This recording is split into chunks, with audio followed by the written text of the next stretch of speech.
like 2 months into 2024 and I already got a Porsche Macan.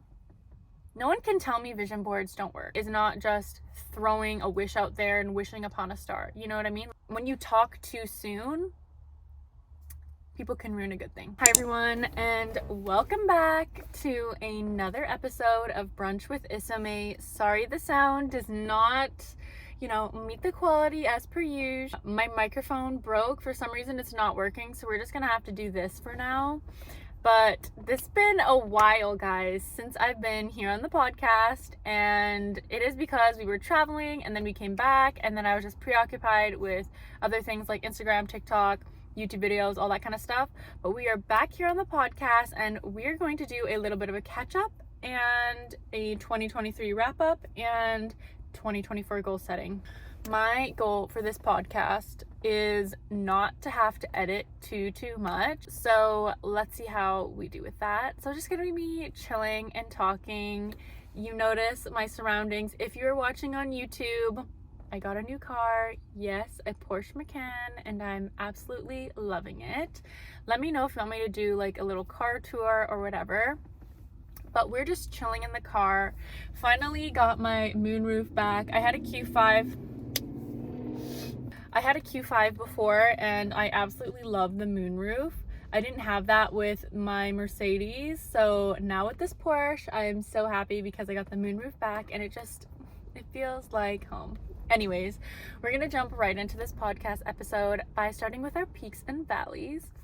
Number one, peak of the week is obviously I got this new car, and I am loving it and getting used to it, and I've always wanted a Porsche. So, and on side note, guys, this was literally on my vision board for 2023 and 2024, and we are like 2 months into 2024 and I already got a Porsche Macan. No one can tell me vision boards don't work. Anyways, that's a little later in the podcast episode. So that is my peak. My valley of the week is, I don't know, we've just been getting some like bad news currently in our lives. I won't really dive deep into it. Don't worry, like it's nothing extremely like life-threatening, serious, like nothing like that. But yeah, our life is going through some changes, and we'll be okay in the end. But ultimately, I'm just glad to be back here on the podcast recording for you guys, whether the audio is perfect or not. Without further ado, I'm going to jump into my 2023 recap. I think the last episode I recorded was the gift idea one, like the gift guide for 2023. I'm not too sure. It was early December of 2023. So basically, the end of December, like the last 3 weeks, we were traveling. And if you want to look at my travel vlog, it's on my YouTube channel at Isome V. This vlog is probably one of my favorite travel vlogs yet. I have a Mexico one on my YouTube channel, but this one was my favorite. So I'll start from the beginning. We first went to Cairo, Egypt, and we spent a night there. And to get there, we went through Frankfurt, I believe. Yeah, we went through Germany. Then we got to Cairo, and you guys, I have such bad motion sickness. Like, it's not even funny. I was pretty much bedridden for at least a day and a half or so each time we took a flight, but I was like trying to push through. No medications would work except for this one. I forgot the name of it. It starts with an O. But literally none of my regular motion sickness medications worked, and we took over 10 to 11 flights that trip in those 3 weeks, and your girl was hooting and hollering. I mean, like throwing up every single flight except for one, and I just felt super sick and just unwell. One flight was so bad, it was a 3-hour one, and every time I opened my eyes I would throw up, and there was nothing in my system at this point. Like, I couldn't even keep water or medication down. That's how bad it got. I lost 10 pounds, and if you know me, like, me losing 10 pounds is like way too much. I do not have 10 pounds to spare. So yeah, I lost 10 pounds. That one flight in particular, I would close my eyes, I'd be sleeping, and then I'd wake up, I'd open my eyes, and I'd just feel so dizzy and out of sorts, and I'd throw up, and I'd be dry heaving, by the way, because there's nothing in my system. I'd throw up, and I'd feel so tired from dry heaving that I'd fall back asleep again, and that was the cycle for 3 hours. So it was horrible. The flights there were horrible. I'm not even gonna lie to you. Like, I'm good for travel for a bit until we figure out what works for me motion sickness wise. But when we finally got to Egypt, the first day we did camel riding through the pyramids, we saw the Sphinx, and it was really fun. It was beautiful. It was like honestly a lifetime trip, like one of the wonders of the world for sure. Oh, it's cute. You can hear the rain in the background. Sorry, distracted. But yes, we went camel riding, and that was really fun. I almost fell off the camel the first time, but then I got the hang of it, got some cool photos and videos and whatnot. And then after that, we went back to Cairo, because that was in Giza. So we went back to Cairo, spent the night there, and then took another flight the next day. I'm telling you, we were on flights. We took a flight to Sharm el-Sheikh, which is a resort town off the Sinai Peninsula, and it was absolutely beautiful. I'm not an all-inclusive resort kind of girly. Like when I went to Mexico, I was telling you guys before, like I would rather, you know, do our own things and whatever, but after being so sick for that long, having the all-inclusive resort and being in one place was so good. We had actually a lot of fun there. Sharm el-Sheikh is one of the most beautiful places I've ever seen in my life. Like the colors, the desert, the Red Sea, like it's indescribable. We went scuba diving in the Red Sea. We swam in the Red Sea every single day. There was rainbow colored fishes, coral reef. Like it was it's hard to explain how beautiful it was. The videos and pictures on my Instagram and YouTube channel like don't even do it justice, and even those are just like a little snippet of what we saw. We also went quadding through the mountains there. That was really fun. It was very, very dusty, but it was an experience and we loved it. What else did we do? Scuba diving, camel riding, quadding, and then we just relaxed, ate food, and just had a really good time. We were probably there for 3 or 4 days, something like that, in that little resort town, and honestly, me and my husband want to go back so bad. But we're definitely going back to Egypt. It's so gorgeous. After Egypt, we flew to Uganda for our friend's wedding. Him and his wife are absolutely, you know, some of the nicest people you'll ever meet. And their wedding was so fun, so beautiful. And we were in Uganda for not enough time, to be honest. We were there for maybe like 3 full days, but when we were there, it was like wedding things, like wedding events or like things planning for the wedding. So we didn't really have time to tour Uganda, go on any safaris, stuff like that, which, you know, we'll have to go back to Africa or Uganda one day and do the whole tourist thing. When it comes to 2023, you know, I just feel so grateful and blessed because almost everything on my vision board for 2023 literally came into fruition.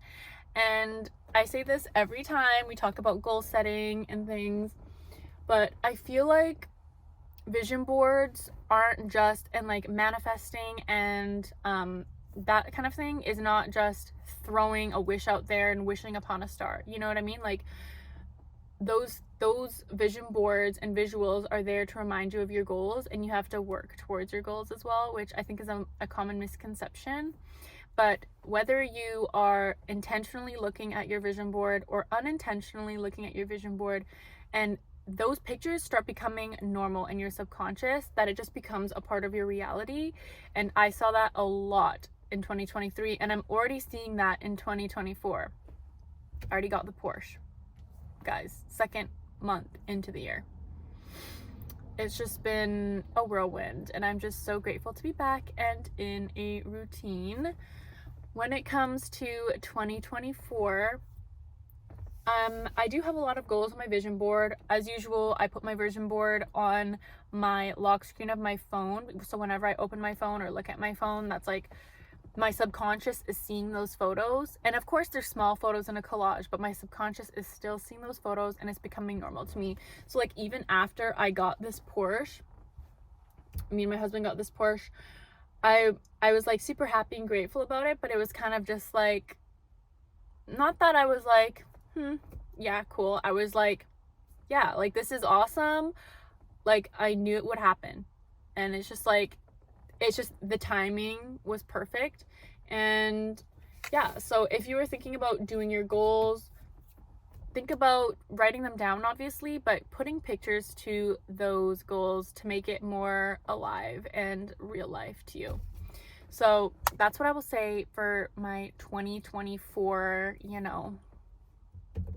my 2024 vision board and goal setting. I don't really want to share like too many specifics of goals because I mean you know this, everyone knows this, or you'll at least learn this when you grow up. When you talk too soon, people can ruin a good thing, So I hope you take that with a grain of salt. Like, share your goals and your dreams and your aspirations with those close to you. Put them in your surroundings so you're looking at them throughout your day. Maybe it's on your mirror, maybe it's on a board, maybe it's, on your phone like mine was. But when it comes to like sharing publicly, just be wary because, of speaking too soon. That's all I'll say. I've been really loving going to the gym, and I actually injured my back not too long ago, so I have been taking it quite easy at the gym when it comes to lifting heavy weights because I need to like get it figured out with my chiropractor / letting my muscles heal before doing that specific movement again.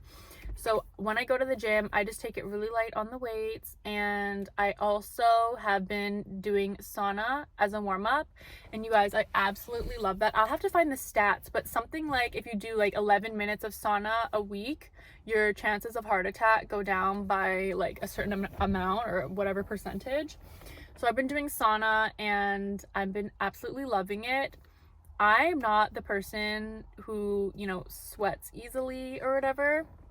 But when I go in the sauna, I feel like I've already had a good sweat and my muscles are already warm. So I'm ready to, hit the gym and work out without having to waste more time on like little warm-up exercises. You should still do warm-up exercises, but like it cuts that time in half. So I sauna and then I hit the gym and then I stretch for like 10-15 minutes to end my workout. I've noticed that stretching has been a huge help, especially for my lower back and recovery. So yeah, that has been my current routine. What am I missing? I did 2023 recap. I did some 2023-2024 goals. Talked a little bit about my workout routine. Okay, I'm going to talk about my current favorites. Number one current favorite that I have been loving lately is my matcha latte mixed from Amazon. It's by Jade Leaf, I believe. And I posted this on my Instagram. And it is basically this powder matcha latte, and you just like mix it with water, put some oat milk in there, and then ice. And it is absolutely delicious. It has some caffeine in it though, so I do have to be careful because if I drink too much of it, I'll get the jitters or my heart will start beating really fast, and I don't really like that feeling. But this matcha latte is so good. But if you're looking for a good matcha latte that's quick, simple, and you're not having to like do the whole grinding thing on your own, by Jade Leaf. Just search up Jade Leaf matcha latte mix. You can get it off of Amazon, and I bought it in the bulk, which was obviously more bang for the buck because you're buying it in bulk. And I've been drinking that maybe 2 to 3 times a week. I don't want to overdo it with the caffeine, but I've been loving that. That's my number one fave so far. My next favorite I talked about on my other social media, and it is the Kylie Press Blush Powder. And I love this particularly because all the blushes I've owned were either cream or like lipsticks. And I just wanted a powder to, you know, either layer it on top of or just wear solely on its own to be less, you know, out there. And I believe I got Baddie on the Block. That's the color that I got, and I love it. Just to like add, I'm wearing it right now actually. Like, do you see how like natural that looks? I'm putting it here, across here, a little sun-kissed, and it just looks very natural and like rosy pink, which was perfect. I had the e.l.f. Halo Glow Rosé You Slay, and it's a cream blush, and it has a lot of the glitter, not the glitter, but like shine to it. It was for like the glazing clean girl summer look, which I absolutely love, don't get me wrong, but in the winter I find when I look like, you know, all glazed and glowy and a little too glowy, I just look more sweaty than anything.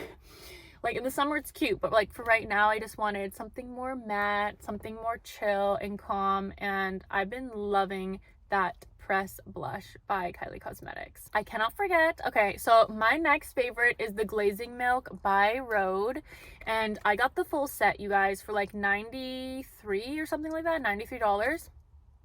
And I wanted to try this full hydration glazing set because it was going viral, and I was like, you know what? I can either spend this amount of money buying every single thing separately or just all together. And my top two products from that whole set is the Glazing Milk and then the Peptide Lip Treatment.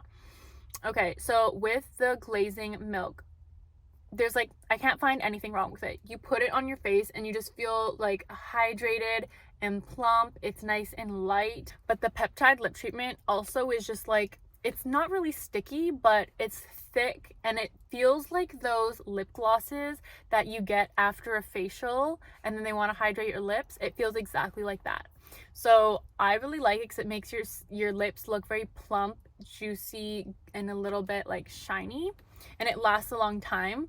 My only negative about that product is it has a little bit of a graininess to it, and that's not because of the formula. I googled it already, and it was saying that sometimes the product, if it is exposed to like extreme heat or, you know, cool, the product might separate and then mix back together, and then that'll cause these little like beady grains in the formulation. So I might just have to like warm it up in the microwave for a few seconds just to melt everything back together. But that would be my only drawback, is I don't really love the graininess that it has. But other than that, those are my two favorite products. The other two that are in there, I believe there's the glowing serum and then the skin barrier cream. The glowing serum I could just do without. I don't know, it just feels a little repetitive. I have like other hyaluronic acid, you know, by La Roche-Posay or like Vichy, that kind of thing. So it didn't really feel like it was better than any of those products. It was good, but it wasn't great. So I just used my other hyaluronic acid for, you know, a serum step. I didn't love it. And plus the container was really small, and I'm kind of surprised how small that container it is for how expensive it is. I don't know. It wasn't really my vibe. Maybe I'll give it more time. And then what was the other one? Oh yeah, the skin barrier cream. It is like a very thick, rich cream, which I can appreciate. It is all non-fragrance, which I like as well. But the cream, it also just didn't live up to some of my other products they already had. It was nice, but I don't know, I felt like my pores got clogged when I was using it. I also probably just need to give it some more time. But those two products, they were good. They weren't my favorites. I would stick to the Glazing Milk, which makes me feel refreshed, and the Lip Peptide, which is one of my favorites of all time. So those are my favorites when it comes to Rhode. Anyways, I hope you guys enjoyed this little car chat, this little catch up. Let me know if you like these little FaceTime vibe podcast episodes. It's not really planned. It's just me sitting down and chatting it up with the girlies. Make sure you like this video if you're watching it on YouTube. Follow the podcast on Spotify and all those lovely listening platforms. And I will see you in the next episode.